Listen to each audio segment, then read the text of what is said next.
Boa tarde, nós estamos aqui mais um dia para a nossa reunião dos embaixadores do Rei da Igreja Batista Monte Sinai, Embaixada Pastor Nelson Alves dos Santos.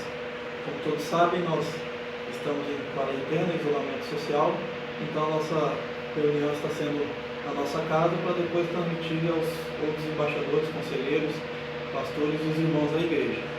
Nós vamos estar fazendo nosso momento cívico nesse momento.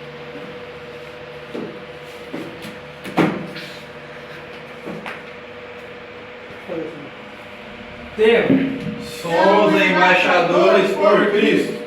divisa, De sorte que somos embaixadores por Cristo, como se Deus por nós nos exortasse.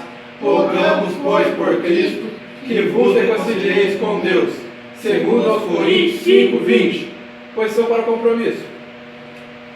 Prometo Esforçar-me por uma vida digna de embaixador do Rei, guardar meus hábitos da mentira, da impureza e de tomar o nome de Deus em vão, conservar meu corpo limpo e pronto para o serviço, estudar a vida de grandes embaixadores do Rei, na palavra de Deus e nos livros missionários, dar tudo que puder para os centros de missões e, pelo meu trabalho, ajudar a estabelecer o reino de Deus na terra.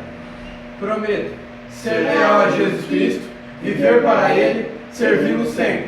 Terei uma vida pura, direi sempre a verdade, corrigirei os meus erros, seguirei a Cristo Rei. Se assim não for, para que nasci?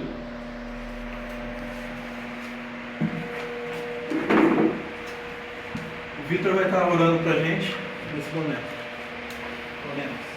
Deus, obrigado por te chamar de Deus. Abençoe essa reunião que estamos fazendo aqui. Deus, todo aquele menino que possa assistir lá na casa dele, todo mundo, meu Deus. Nós estamos nesse corona, meu Deus, que possa passar logo, que nós podemos voltar para o normal, meu Deus, de Deus. Ou voltar embaixado, meu Deus, de Deus. Obrigado por estar noite maravilhosa para nós, meu Deus, que meu Deus. Nós estamos orando aqui, meu Deus, de Jesus, até amém. Amém. Antes de passar a palavra para o Samuel, que vai nos trazer a palavra de hoje, eu quero só relembrar aos embaixadores, que permaneçam em vossas casas, que só saiam em extrema necessidade, se precisarem ir ao mercado, ou à farmácia, ou a algum outro local, não se aglomerem. Esse momento de ficar em casa, estudar a Bíblia, estudar a palavra de Deus, ficar reunido em família. E mais uma vez eu quero lembrá-los, se alguém precisar de alguma ajuda ou está passando alguma necessidade, que possa conversar conosco, para que a gente possa mobilizar a igreja e estar ajudando a cada irmão, cada embaixador. Agora eu vou passar a palavra para o Samuel, que vai nos trazer a mensagem de hoje. Boa tarde, hoje nós vamos fazer a nossa meditação usando o livro Compromisso Real, volume 1, na 12ª semana de devocional, que o tema é Dar e Ajudar. Essa lição ela conta uma história que é muito conhecida por todos nós, no meio que está na palavra de Deus. A história do bom samaritano. Havia um homem que estava fazendo uma viagem e durante o caminho um grupo de assaltantes roubaram ele e ainda o espancaram, deixando à beira da morte, a palavra diz. E primeiro passou o sacerdote, depois o levita, e todos passaram de largo, não deram atenção ao sofrimento daquele homem. Em sequência, passou um samaritano.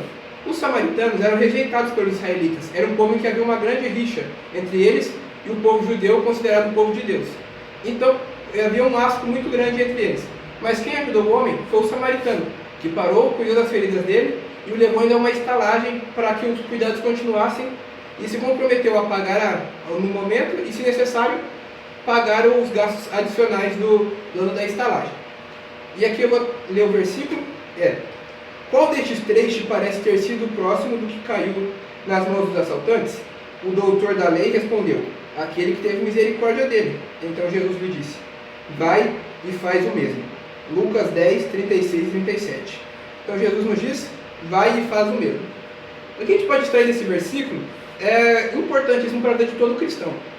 O primeiro ponto é que é muita diferença entre religiosidade e bondade. Nós podemos estar a vida toda dentro da igreja e não ter entendido qual que é o verdadeiro objetivo do cristão, que não é ser religioso, andar com a Bíblia embaixo do braço e todo domingo ao culto, a EBD, conhecer a palavra, mas não exercer a generosidade, a misericórdia e a bondade com o próximo. O sacerdote com certeza conhecia a palavra, o levita também, o samaritano talvez não. E quem se aproximou mais do que Jesus nos ensina foi o samaritano. O segundo ponto importante é que o culto de Deus, o culto a Deus, só tem valor se for acompanhado da generosidade, da bondade e da misericórdia. A palavra nos diz, Jesus nos fala, que a fé sem obras é morta. Ou seja, nada adianta nós crermos e não praticarmos. Nós lermos a Bíblia diariamente, orarmos e não praticarmos. A nossa oração não passa do teto, não alcança o trono de Deus como um cheiro suave. Então, para que a nossa vida cristã seja verdadeira, nós precisamos orar, ler e praticar. O terceiro ponto importante é que o nosso próximo pode ser qualquer um. Todos podem necessitar da graça de Deus através das nossas vidas. Ou seja, nós não podemos ajudar apenas os nossos parentes, semelhantes, irmãos em Cristo, de mesma classe social, de mesma cor, de mesma opção sexual. E para que possamos ajudar, nós precisamos estar abertos a ajudar. E assim, sem preconceitos.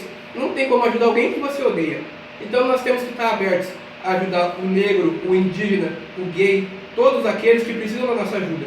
Porque foi assim que Cristo fez. Ajudou a mulher samaritana no poço, ajudou o cego, o coxo, todos aqueles que necessitavam dele, tanto espiritual como fisicamente. E para encerrar, o amor real requer de nós sacrifício. O samaritano, além de despender o tempo dele de parar a viagem para ajudar o moço que havia apanhado, ele ainda gastou do seu dinheiro, talvez o dinheiro que ele tanto tinha juntado, o pouco dinheiro que ele tinha, a Bíblia não especifica, mas ele usou do dinheiro que ele tinha para abençoar a vida dele. E assim nós devemos fazer. Se nós dermos do que sobra, nada muda, como Jesus disse sobre a viúva pobre, que deu tudo que ela tinha na casa de Deus. Então, às vezes nós esperamos ter o bastante para ajudar os outros, mas a questão é a divisão, é dividir o que nós temos com quem não tem nada. A palavra diz: quem tem 2 túnicas, divida com quem não tem. Quem tem comida, reparta com quem não tem. Esse é o ensinamento de Jesus ao longo de toda a sua história. A Bíblia, desde o Antigo Testamento até a vinda de Cristo, e depois ela trata de dividir, de generosidade, de bondade. E a bondade não está em discurso, não está em religiosidade falsa, em oração alta e para que os outros ouçam. A generosidade está nos atos que às vezes ninguém vê, apenas quem necessita. Nós podemos citar também um exemplo dos apóstolos após a subida de Cristo. A igreja primitiva é um dos maiores exemplos de generosidade, de amor ao próximo. Quem tinha, dividia com quem não tinha. Quem tinha terras, vendia e dividia entre todos. Não importando quem tinha o mérito ou não de ter aquele dinheiro, importando o amor. Porque quando conhecemos a Cristo, o dinheiro, as riquezas, as roupas, a comida não importa mais. O que importa é Cristo. E Cristo é amor. E o amor se manifesta das mais diversas maneiras. Através de ajudar o necessitado, através de ajudar aquele que precisa. E essa ajuda, aqui nos diz, não é só apenas em esmolas, em fazer pequenos atos. Porque cada um tem que fazer os pequenos atos. Mas não é somente isso. Nós temos que buscar e lutar por justiça social. Lutar para que todos tenham acesso àquilo. Não só um prato de comida quando você pode dar, mas ter acesso à saúde, à educação, a uma vida digna. Porque Jesus nos convida a ter vida plena e vida em abundância. E nós precisamos lutar para que todos tenham acesso a essa vida em abundância. Então, embaixador, para que você possa compreender e entender o que a palavra de Deus se trata, que a chave da palavra de Deus é generosidade, é amor ao próximo. Isso que Jesus nos ensinou e que nós devemos transmitir aos outros. Senhor nosso Deus, nosso Pai, muito obrigado por esse dia, por essa reunião, ó Pai. O Senhor nos fortaleça nesse momento de dificuldade, de luta, ó Deus, e que cada um, ó Pai, que assistir a esse vídeo, possa entender a importância e a necessidade do amor ao próximo, ó Pai, da generosidade, do compromisso, ó Deus, com o pobre, com o necessitado, com o órfão, com a viúva, como diz a Tua palavra, Pai, com o mendigo, ó Pai, com todos aqueles que requerem da Tua graça, Pai. Que não vivamos uma fé fingida, Pai, uma fé de falso moralismo, mas possamos dizer o amor em Cristo Jesus. Em nome de Jesus, amém.